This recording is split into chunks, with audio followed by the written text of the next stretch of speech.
مش ممكن يكون جوه الكنيسة في خصام فيبقى الناس دولت مش عارفين قيمة ملكوت السماوات.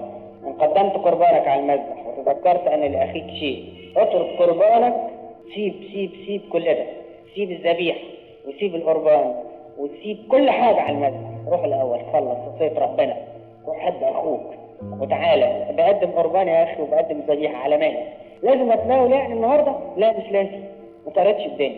أهم من إنك تتناول النهاردة بغير استحقاق، سيب، صدقني سيب القداس النهاردة. إذا كان في قلبك شيء ما تكملش القداس، روح جري.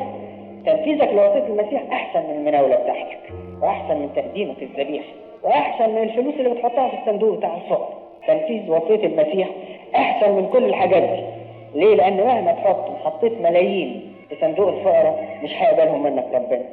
هقول لك ولا لهم قيمة عندي، أنا يهمني القلب بتاعي.